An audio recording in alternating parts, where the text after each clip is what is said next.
Who are you? Who are you at work? Who are you at home? Who are you at church? Who are you when your family and your business and everyone interacts with you? Are you the same person?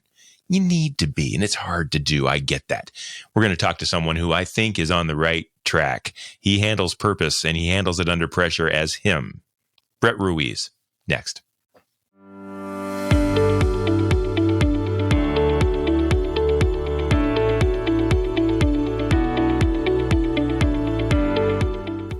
And the heat is on. That means pressure. Let's get cooking. This is Purpose Under Pressure, brought to you by the Ruby Group Sandler Sales Training, serving sales professionals nationwide from their Akron and Columbus, Ohio locations. They, and I mean it, they are one of the highest performing Sandler Sales Training affiliates in the nation. What does that mean to you? It means that they get things done right. And if you hire them, you're going to get some benefits out of that. So that's huge. They will make a difference for you and your team. You can check them out online at therubygroup.sandler.com. My guest today on the podcast, my friend Brett Ruiz. He's the owner of Medina Exteriors and Simply Distinct Kitchens and Bath. That's home interior and exterior remodeling expert in Medina, Ohio. He's also an author.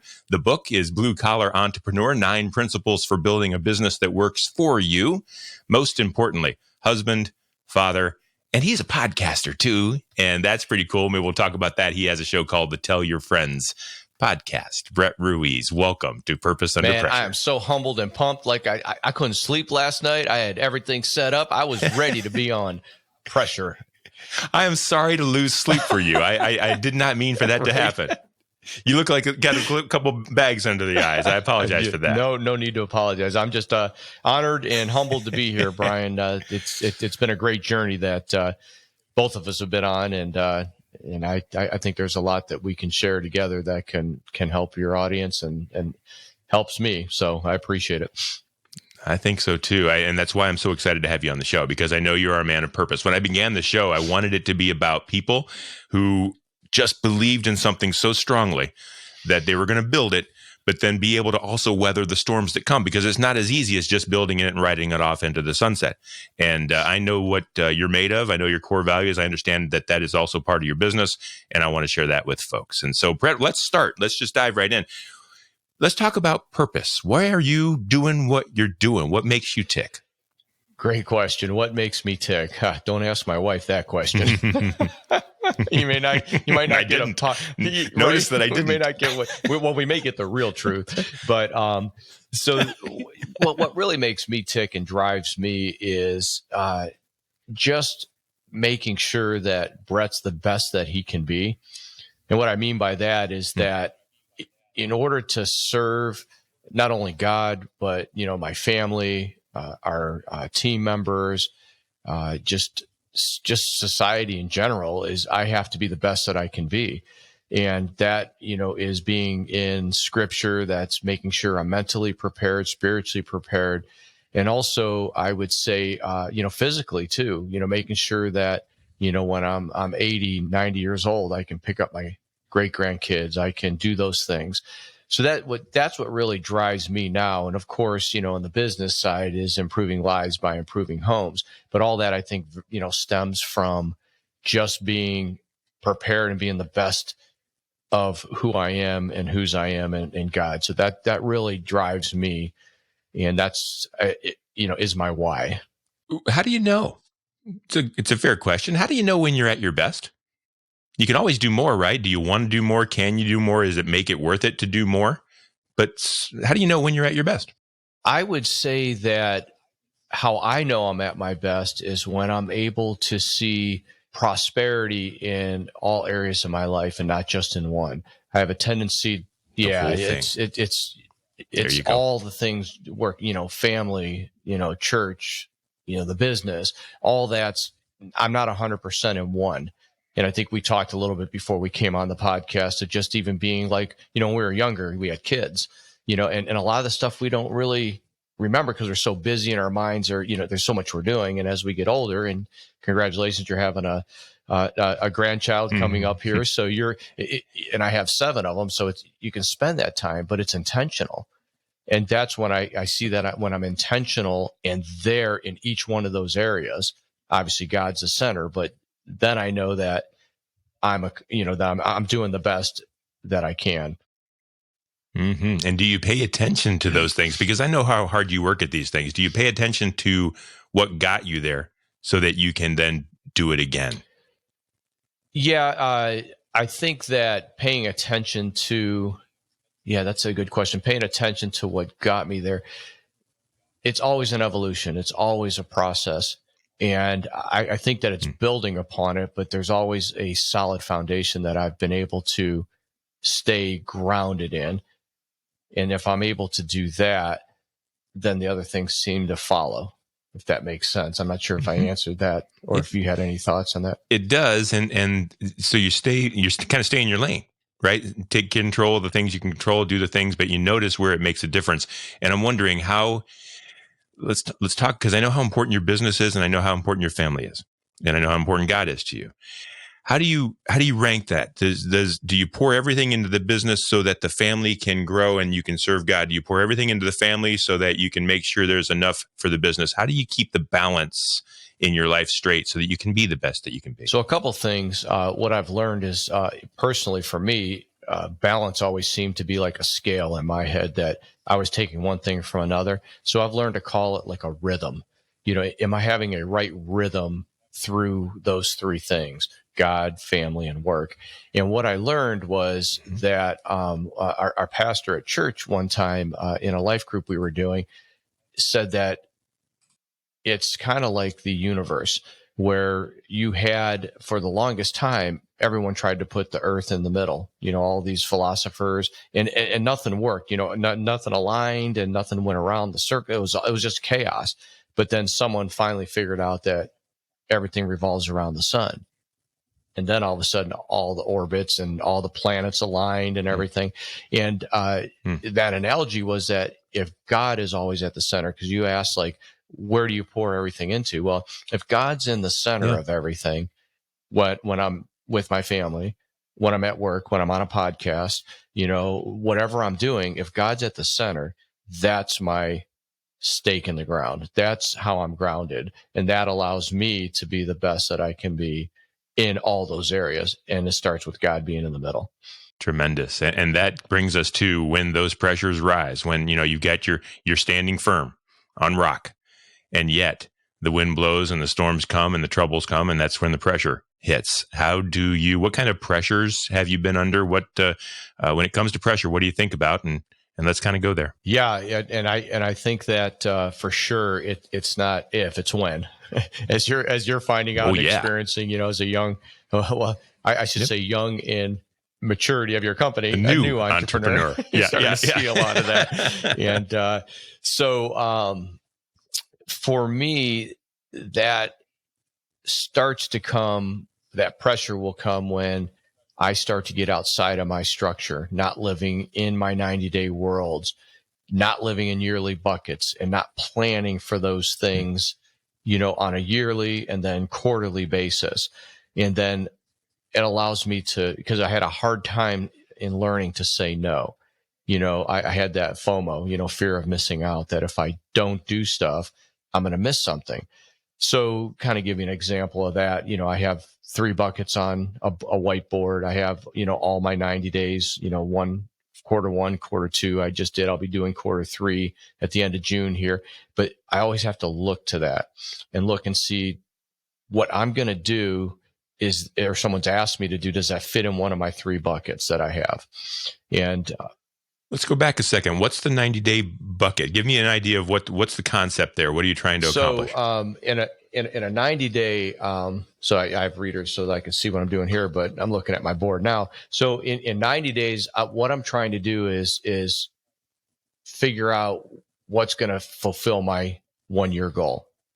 So like I have bucket 1 is about the business. Bucket 2 is about my faith and defending it. And bucket 3 this year is about my health, and about finding a new doctor and all these things. So I'll start out, with those buckets, what am I looking to accomplish for a year? And then I'll dive into, the 90 days. Like this quarter, I have a software company. We're finalizing the direction of that, and then move on it. Is our team fully engaged, on the business side in a mind methodology that we have, and then figuring out church life group, and then finding a doctor. and then, be content and stop judging. So those are things that are going to fit inside that bucket for these 90 days. And then I'm going to figure out the next 90 days. And then I take, a lot of people, I'm sure for you too, and I've done it to you, is that it's like, hey, read this book or listen to this podcast, or you need to go do this, you need to do that. And I have to take all that in and then see and measure it against that 3 buckets for the year and in my 90-day world. Because if I don't, and I, in the past, I just read the book. And what happens is it just psychologically, I read the book, get it done, but then I beat myself up because I can't implement anything in the book, even if I loved it. Yeah. So I've learned to only take and do what and stay the path and stay the course of what's in there. And I have it on a board that I have to continually just look at it and read it every day. What happens with the bucket? Where's the bucket for today's crisis? So you wake up, you swing your feet out of bed in the morning, and all of a sudden, the tax man called, or your biggest customer canceled, or the equipment didn't show up on time or broke, or there was, something went wrong. You didn't have a bucket for that. How do you fit that in and still make and handle that pressure outside of what you were planning to do, on this day? So first of all, God's in control. I know that. That's my grounding. And that's part of your bucket. So that's part of my bucket. And then also that I know those things are going to happen, and are they going to, so I can cause that to derail me. I could get upset about it, or I can cause it to allow me to look at it and figure out, okay, what was it that we did, that we could have controlled that allowed this to happen? So just evaluate it with our team, because we've had that, customer cancel, or you get up and, something happens and you just weren't expecting it.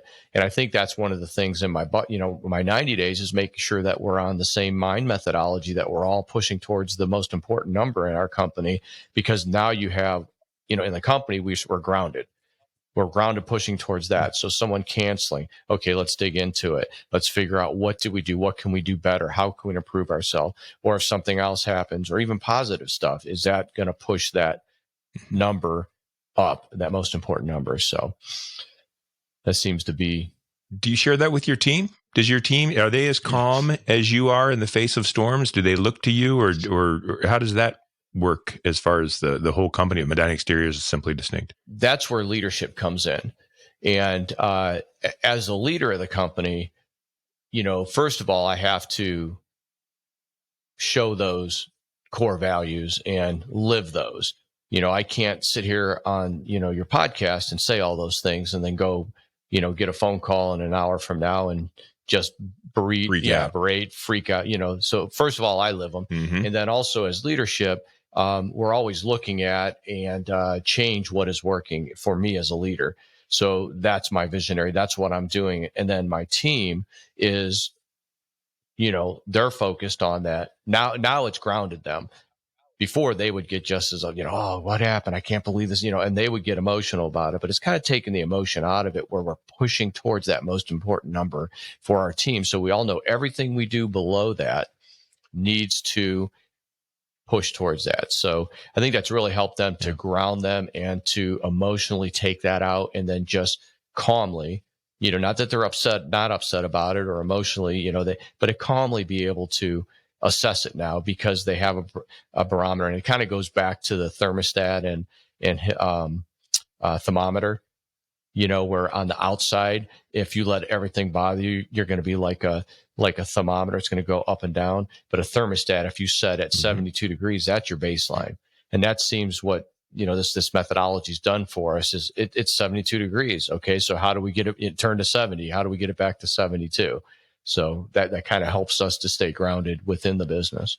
What kind of things happened to you and to your company, and maybe even to your family in the past, that set you on this path? Because I'm sure that you had to figure out that you needed these things to stay strong. What kind of pressures started to knock you off, or still could, that you've been able to accomplish, overcome through this process? So the biggest obstacle or pressure is just me. Bottom line, it's that if I don't lead right, if I'm not grounded, and if I'm not letting our team perform the way that they should perform, then that's when a lot of pressure comes, because up at the top, it's all falling apart and it just trickles down through it. And then everybody starts to do things. And I mean, everybody, as we went through, COVID, as you learn, even all the years that, it's just a process.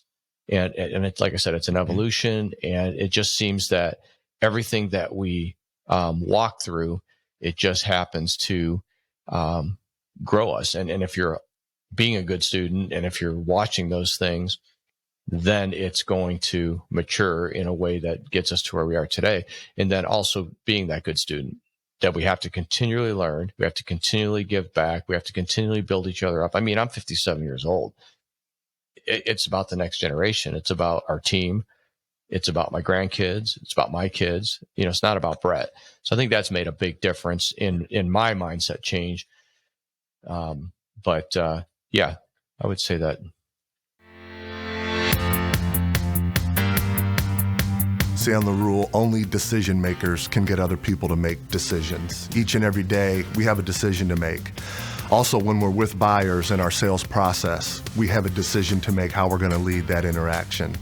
And if I'm somebody that can make daily commitments and keep those daily commitments, then when I'm with buyers, I expect them to make commitments and keep those commitments to me throughout that sales process. So first and foremost, I have to have a decided heart in order to lead other people to make the decisions that I'm expecting them to make.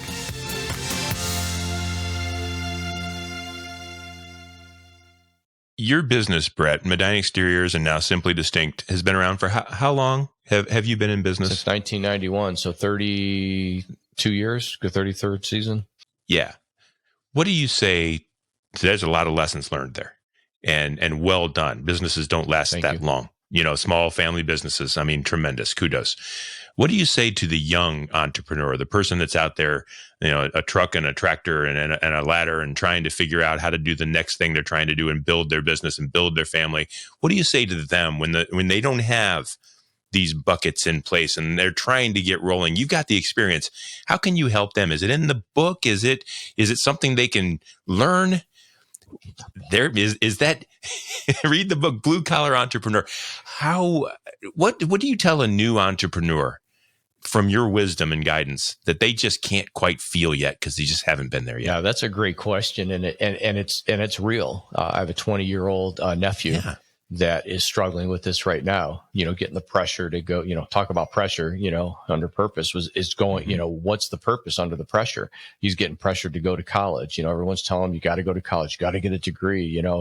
His dad, his aunts, uncles, everybody. And he's just not a college guy. He did it. He played sports and he was in college. And he's in high school. And the only reason that he did good in school is because the reward was sports. But when he wasn't going to play sports out of college or high school, then it became, I don't like school, but that's where I think that there's so much out there that, whether your spiritual life, your entrepreneurial life, your family life, there's so much out there that comes at you through the internet, through how do you filter this? Who do you listen to? Who do you trust? And I think that finding as a young entrepreneur, someone did it for me. I didn't have all the information that, this generation has access to, but someone came alongside of me and put their arm around me, had empathy for me, and just taught me. And then, someone else came along. And then once I was in the second phase, I was able to help someone that was where I was when I started. And it was just a reciprocal cycle that I've seen. And God always seems to put the next person into my life. And then from there, I'm able to help the person, I don't want to say below me, but the person that's struggling maybe in something that I've been able to do. So as a young entrepreneur, I would say, first of all, know you're going to fail. And it's a matter of, if you're going to fail often and fail forward. Then Google, that was one of their core values, is if you're going to fail often and fail fast and fail forward. So I would just say that, and just find a mentor Don't look at someone that how much money they're making or what they're doing. Look at them for what their core is, what they believe in, and see if that aligns with what your beliefs are. And then let that person mentor you. And then once you get mentored, start mentoring someone else. And it's almost like the teacher becomes a student, the student becomes a teacher, because whenever I teach or whenever I mentor, I become better. It actually rewards me probably more than them, because now, I have to live those practices or those principles out. Which brings you full circle, because what you said in the very beginning was that your purpose in life and what you're trying to do is just be the best Brett you can possibly be. And so by teaching and helping others, you're able to do that. And so I love the advice you're giving. And let's change gears just a little bit about anticipating problems and just knowing they're coming and being ready to solve them and trusting and being very trusting to accomplish that. I want to talk about your podcast. You've got a podcast that actually promises your customers that you're going to show the whole course of working on their house and the ups and the downs and the goods and the bads, and you're going to share it in a podcast with them afterwards, and with everybody, with the world. And that's got to take a little bit of guts, because sometimes the screws don't go in straight, right? Tell me a little bit about the Simply Distinct Tell Your Friends podcast. Yeah, that's one thing that, having built what we've built as a team, talk about pressure. That's a lot of pressure. I mean, or could be, could be a huge weight on your shoulders. So what we've seen it do for us, and what our mindset has always been, obviously our passion is improving lives by improving homes. We have our most important number, what we're driving for, and our clients. We want satisfaction for our clients within the industry we are in the construction industry. So the pressure actually did not, the pressure created a positive. Because what it did was, obviously, we went to our team and we said, hey, this is, for the last couple of years, it's been in my head, I'm the visionary. This is what I would like to do. You came along, same thing.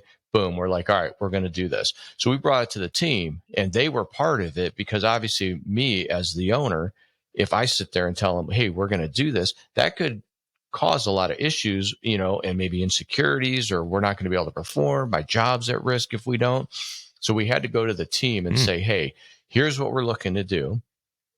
Can we fulfill this guarantee / promise that we're going to make, that we're going to do a podcast, allow our client to come on and allow them, whether it's good, bad, or beautiful, to tell their story.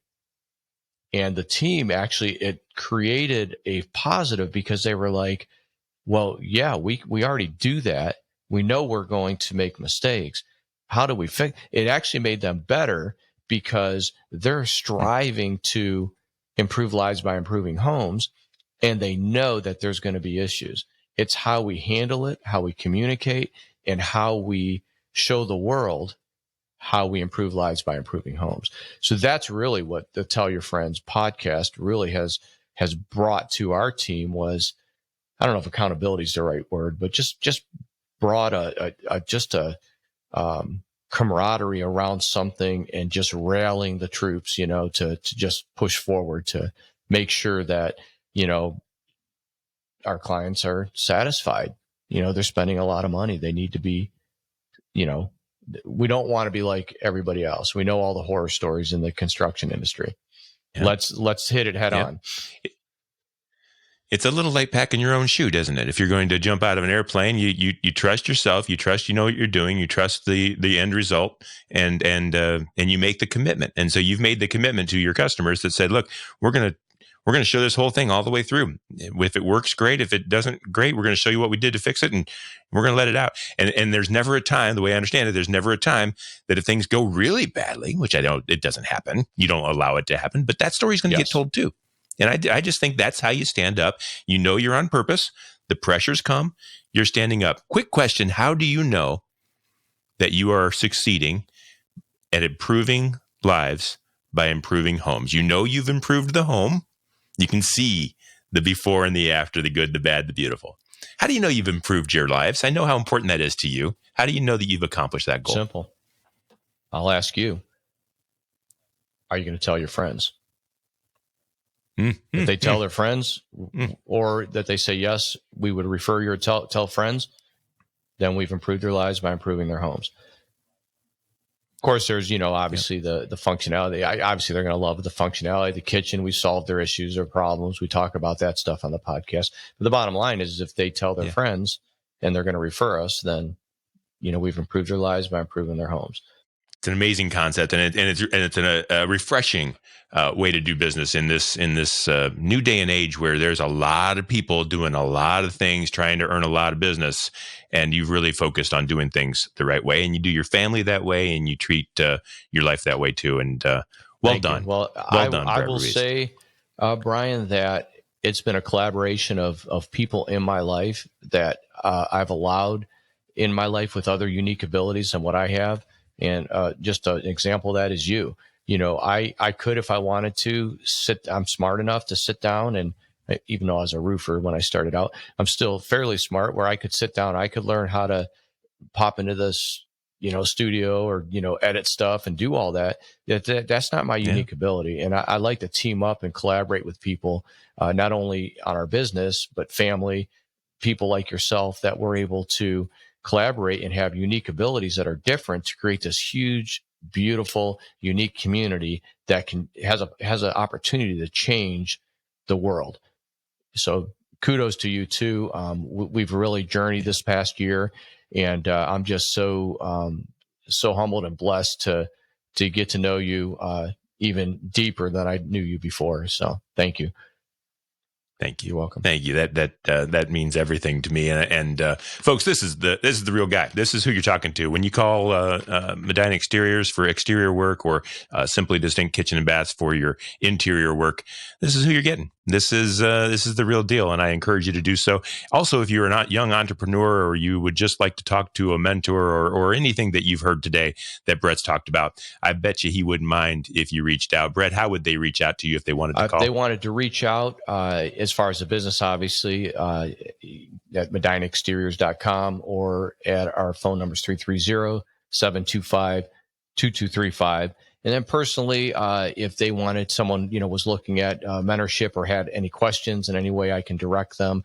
Either if it's not me or someone else, would be my email address is my first name, Brett, Brett, at medinaexteriors.com. And I'd be more than happy to help out any way that I can.